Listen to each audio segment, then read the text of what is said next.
Hi, it's Rick and Fred having a little conversation about reachable reconciliation. Now, Fred, reachable reconciliation, it's very intentional words you've used there.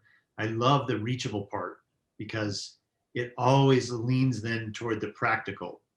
Like Right. you're not throwing out an ideal, you're throwing out a process that leads to something. And maybe you could give us just a quick overview of the process itself, and then let's narrow down to one part of it. Absolutely. I think that, people are having a difficult time figuring out how to have the conversations that they need to have. And so, with that, one thing I've learned about people, as you mentioned, is they do better with a process. How can you give me the ABCs to figure out something?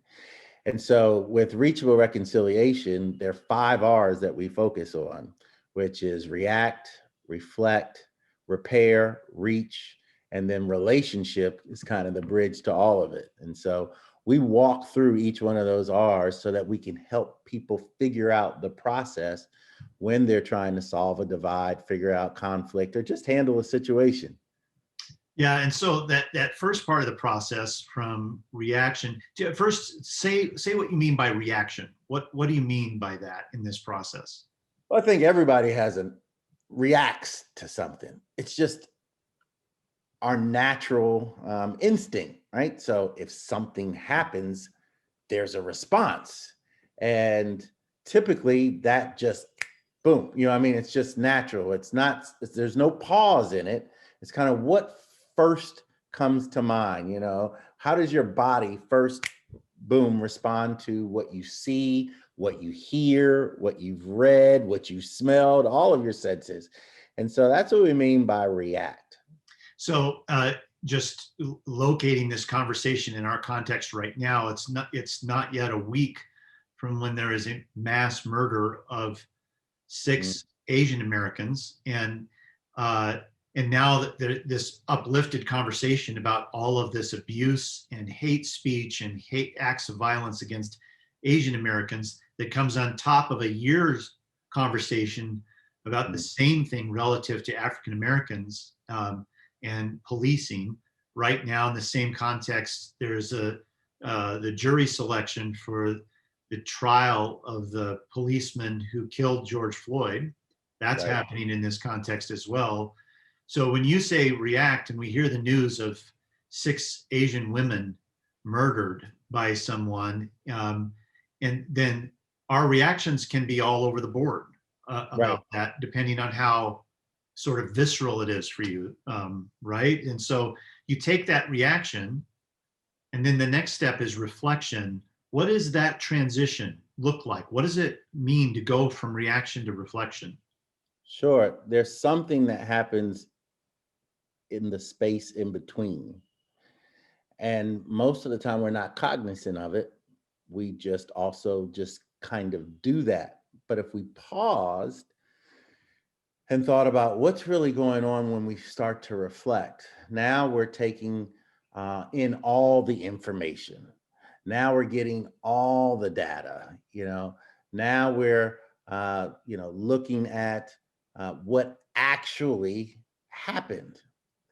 But then while we're managing that information, whether it's through media, whether it's through things we've heard, whatever it may be, while we're managing all this information, we've also settled ourselves down enough, right, Mm. to be able to receive the information and digest it, right?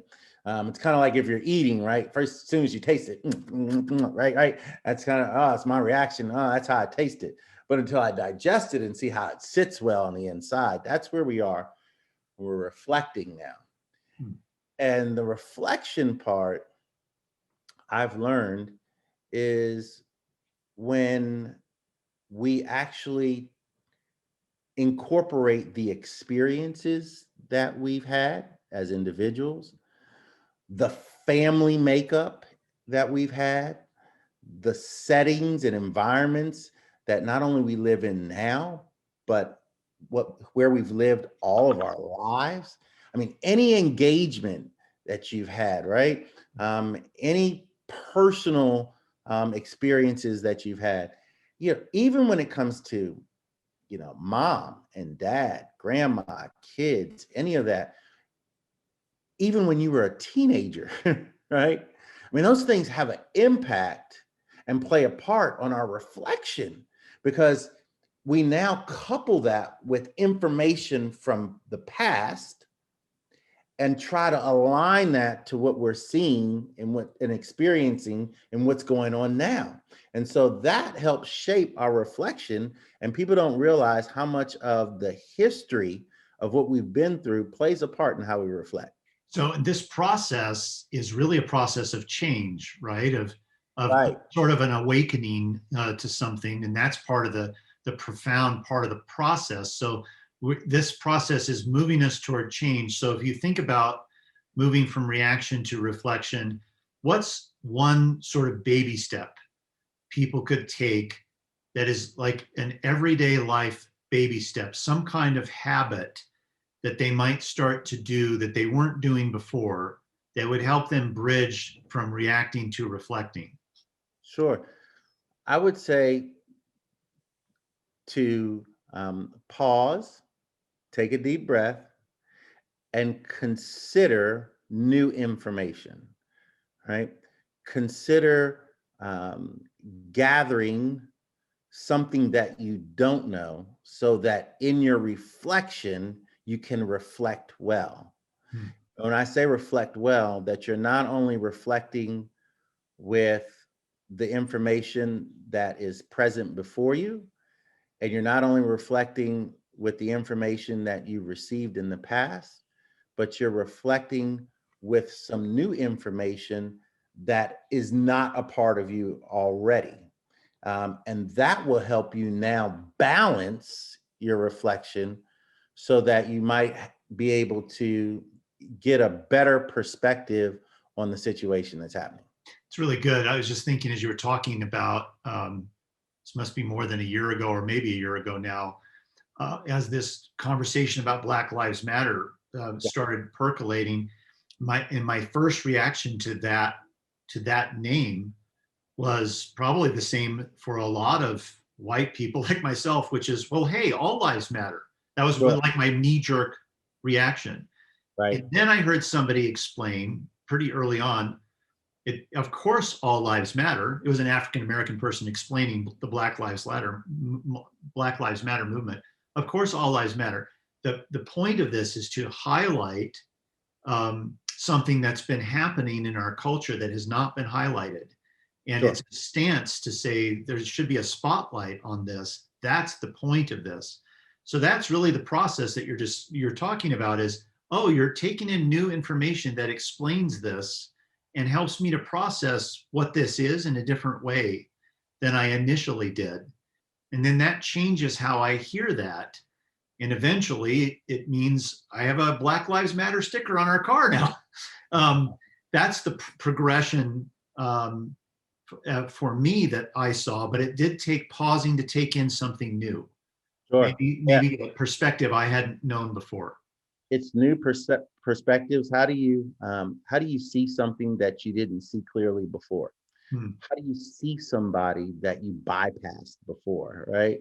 How do you get an understanding of something that you never paused long enough to learn about why they exist or why the system exists or why the structure or the strata exists?